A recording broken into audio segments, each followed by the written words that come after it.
Hola amigos, bienvenidos a mi canal. Los saluda Carlos Maldonado Barón, juez de distrito especializado en materia de trabajo.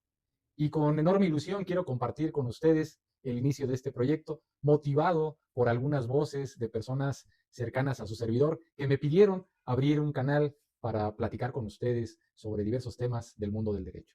Hablaremos de derecho laboral, burocrático, seguridad social y amparo. Pero dentro de esto, de los distintos procedimientos, de cómo elaborar una demanda, qué requisitos debe contener, cómo presentarla, de su contestación de demanda, de las cargas probatorias. ¿Y por qué de las cargas probatorias? Porque es un tema fundamental para el ofrecimiento de pruebas. Recuerden que si se tiene la carga probatoria, hay obligación de ofrecer pruebas que acrediten los hechos controvertidos. Si no se tiene la carga probatoria, no hay necesidad de hacer el ofrecimiento. También hablaremos de las diversas etapas que comprenden la fase escrita, de la réplica, contrarréplica, o bien de la etapa oral, integrada por la audiencia preliminar y la de juicio. La audiencia preliminar sobre la legitimación procesal de las partes, cómo cuestionar la personalidad de su contrario. O bien sobre los recursos de reconsideración en contra de las acciones o omisiones del secretario instructor, cómo plantear en audiencia un recurso de esta naturaleza, cómo inconformarse. También analizaremos lo que se puede o no hacer valer en la etapa relacionada con la depuración del procedimiento y excepciones procesales. Fijaremos los hechos controvertidos y no controvertidos. ¿Cómo analizar este aspecto?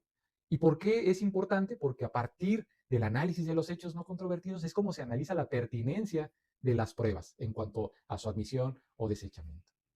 Después, me gustaría hablar con ustedes también de cuáles son los requisitos para admitir una prueba, en qué casos son necesarias en cuanto a su idoneidad, en qué casos procede su desechamiento, y si son pruebas que requieren preparación, cómo se deben ordenar. Todos estos elementos para poder llevarlos a la audiencia de juicio.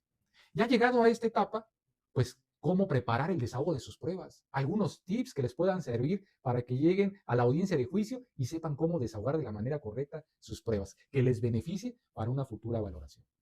Cómo expresar alegatos, qué es lo que deben decir en los alegatos dentro de la audiencia de juicio. Y finalmente, el dictado de la sentencia.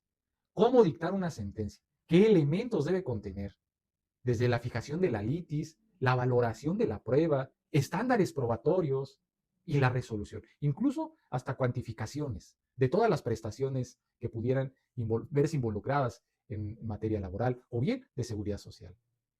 Y no solo esto, sino también cómo elaborar una demanda de amparo, que es tan importante, qué conceptos de violación hacer valer y cómo plantearlos para que no les califiquen de infundados o inoperantes sus argumentos.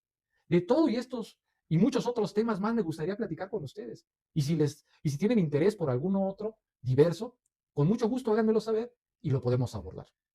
Pero antes, quiero platicar con ustedes un poquito de Carlos Maldonado Barón, de su experiencia profesional.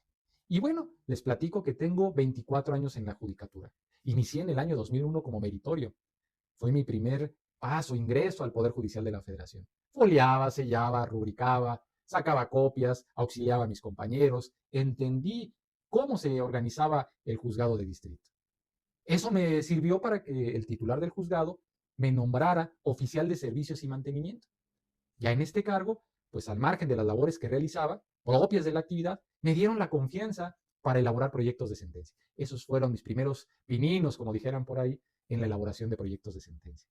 Lo que me motivó o lo que me dio la pauta para que el juez se fijara en mí para darme una plaza de oficial. Ahí pues me dediqué a hacer acuerdos, a auxiliar al secretario de juzgado en las audiencias que se celebraban.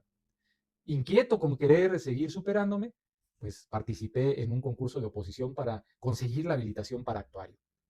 Y lo logré, resulté vencedor, me puse a buscar oportunidad en algún juzgado de distrito, tribunal colegiado, y la recibí esa oportunidad en un juzgado de distrito en materia administrativa. Ahí estuve cerca de un año notificando una labor tan importante como la de entregar las determinaciones del juez a las partes interesadas, a las partes de un juicio de amparo. También de estos temas es importante hablar, de la función o de la naturaleza tan importante que tiene una notificación y cómo cuidarlas.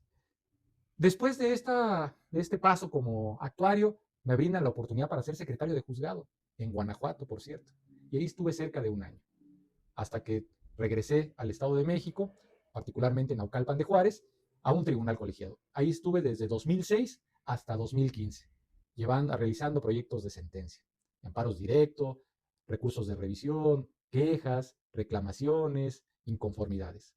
Posteriormente, se me abre la oportunidad de irme al Consejo de la Judicatura Federal y ahí, estando en ese órgano de administración, me encargué de llevar a cabo la elaboración de proyectos de sentencia sobre procedimientos disciplinarios y dictaminar asuntos de la Comisión Única Sustanciadora del Poder Judicial de la Federación. Hasta que recibo la oportunidad por parte del Tribunal Federal de Conciliación y Arbitraje, de su presidente, para integrarme como magistrado representante del gobierno federal en la 8ª sala del Tribunal Federal de Conciliación y Arbitraje. Ahí estuve cerca de 5 años, elaborando laudos, resolviendo asuntos de seguridad social en temas de los servidores públicos, de conflictos de servidores públicos con el Estado. Hasta que sale el primer concurso de oposición para la designación de jueces de distrito especializados en materia de trabajo. Me inscribo, participo, realizo las diversas etapas del mismo, desde su examen escrito, que es un cuestionario de 120, era un cuestionario de 120 preguntas, un examen práctico, que era la elaboración de un proyecto de sentencia, y un examen oral ante un jurado. Resulto vencedor y me adscriben como juez de distrito en un Tribunal Laboral Federal de Asuntos Individuales. Esto a partir del 18 de noviembre de 2020. A partir de esa fecha, al día de hoy, soy juez de distrito especializado en materia de trabajo y seguiré realizando mi función hasta que me lo permitan. De manera que si ustedes están inquietos por conocer estos temas del mundo del derecho, por voz de un juzgador, los invito a que se suscriban a mi canal y podamos intercambiar opiniones sobre estos temas. Es un gusto estar con ustedes. Hasta la próxima.